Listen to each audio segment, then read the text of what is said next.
வணக்கம் அன்பான மீன ராசி நேயர்களுக்கு தை மாத ராசி பலன்கள். தை மாதங்களை தித்திக்கக்கூடிய தை மாதம் என்று சொல்லக்கூடிய பொங்கல் திருநாளிலே சகல விதமான நல்லதொரு மாற்றத்தை மீன ராசிக்கு 7ஆம் இடத்ததிபதி லாபஸ்தானத்திலே வருகின்றது மட்டுமல்லாதது 2-9 கூடிய பாக்கியாதிபதியே மீன ராசிக்கு யோகத்தை கொடுக்க ராசி அதிபதி வக்ரமாக இருக்கின்றது என்பது ஒரு சில பொருளாதார குடும்ப சாணங்கள் கணவன் மனைவி சாணங்களிலே ஒரு தடவைக்கு 2 தடவை செய்யக்கூடிய ஒரு அமைப்பு. தடை தாமதங்கள் ஒரு சிறு மாற்றங்கள் இருக்குமே தவிர உங்களுக்கு தனவாக்கு குடும்ப சாணாதிபதி 11ஆம் இடத்துல லாபஸ்தானத்திலே உச்சம் பெற்று உங்களுடைய பஞ்சமஸ்தானத்தை பார்க்க இருக்கின்ற அற்புதம். அவர் மட்டுமல்லாதது சுக்கிரன் சூரியன் என்று சொல்லக்கூடிய சத்ரு சாணாதிபதி என்று சொல்லக்கூடியவரும் மீன லக்கணத்துக்கு யோகத்தை கொடுக்கக்கூடிய கிரகங்கள் ஒரு பக்கம் சூரியனும் அங்கே இருக்கின்ற அமைப்பு ருணாதிபதியாக இருந்தாலும் கூட குரு பகவானுடைய பார்வை இங்கு சூரிய பகவான் மீண்டும் உங்களுடைய 12ஆம் இடத்திலே வரப்போகின்ற குருவின் பார்வை என்பது உங்களுக்கு 12ஆம் இடத்தில் கிடைக்க இருக்கின்ற அற்புதம் நல்லதொரு மாற்றத்தையும் கொடுக்கின்றது. மீன இலக்கணத்துக்கு 3 முயற்சி சனாதிபதி அஷ்டமாதிபதி என்று சொல்லக்கூடிய 6-8 சம்பந்தம் லாபஸ்தானத்திலிருந்து 5ஆம் இடத்தை பார்க்க இருக்கின்ற இந்த காலகட்டங்களிலே பொருளாதாரத்திலே குடுக்கல் வாங்கலிலே தடை தாமதம் முன்னோர்களின் யோகத்தால் இந்த 5ஆம் இடம் என்பது 5-11 தொடர்புகள் என்பது இந்த மாதங்களிலே உங்களுக்கு நவகிரக நாயகர்கள் சூரியன் புதன் சுக்கிரன்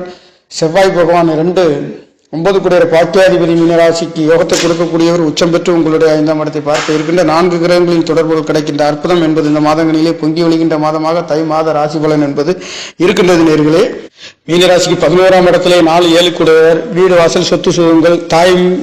கணவன் மனைவியை குறிக்கக்கூடிய ஒரே கிரகம் புத்திகாரகன் என்று சொல்லக்கூடிய புதன் பகவானும் ஆசைபிளஸ் என்று சொல்லக்கூடிய 11ஆவது இடத்திலிருந்து அவருடைய வரவு 5ஆம் இடத்தை பார்க்க இருக்கின்றது. குழந்தைகளிலே படிப்புகளிலே மேன்மைகளே வெளிநாடு வெளியூர் செல்லக்கூடிய அற்புதமான உயர்வுகளை கொடுக்கின்ற மாதம் என்பது தை மாதம் மீனராசிக்கார நேயர்களுக்கு பிறந்திருக்கின்றது. அது மட்டுமல்ல நாடு நாடு கடல் கடந்து செல்லக்கூடிய நல்லதொரு மாற்றத்தை கொடுக்க போகின்ற அற்புத மாதம் என்றால் தை மாதமாக இருக்கின்றது. மீன ராசிக்கு வாக்குஸ்தானங்கள் பலம் பெறுகின்ற அற்புதம். வாக்கு ஸ்தானாதிபதி பாக்கியாதிபதி என்று சொல்லக்கூடிய 9 கூடியவர் ஆரோக்கியத்தில் வெளிநாடு வெளியூர் செல்லக்கூடிய ஒரு சிலருக்கு வேலை தொழில் படிப்புகளிலே இடம் கிடைக்காதவர்களுக்கும் ஜாப் சம்பந்தப்பட்ட தடுமாற்றங்கள் இனி வருகின்ற நாட்களிலே குரு பகவானும் வக்ர நிவர்த்தி அடைய போகின்ற இடங்களிலே வருகின்ற காரணத்தினாலே நல்லதொரு மாற்றத்தை மீனராசிக்கார நேயர்களுக்கு இதனால் வரையில் வக்ரகதியில் இருந்த தடுமாற்றங்களில் இருந்து நீங்கள் முன்னேறக்கூடிய அற்புதம் என்பது இனி வருகின்ற நாட்களிலே மீன ராசி இலக்கணத்தில் பிறந்தவர்களுக்கு நல்ல மாற்றத்தையும் கொடுக்க போகின்ற ஒரு மாதம் என்பது பிறந்திருக்கின்றது. அந்த வகையில் தித்திக்கக்கூடிய பொங்கல் திருநாள் என்று சொல்லக்கூடியது உங்களுக்கு ராசி அதிபதி 10 கூடையவரும்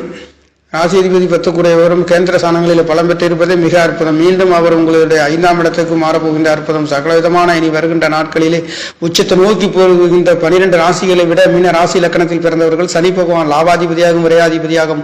இருக்கின்றவர்களே குரு பகவானுடைய ராசியிலே இருக்கின்ற காரணத்தினால மீன ராசிக்காரர்களுக்கு பெரிய ஒரு கஷ்டங்கள் நஷ்டங்கள் ஒரு சிறு தடை தாமதம் எறும்பு கடிக்கிற மாதிரி இருந்தாலும் அது மழை போல இருந்தாலும் பனி போல விலகு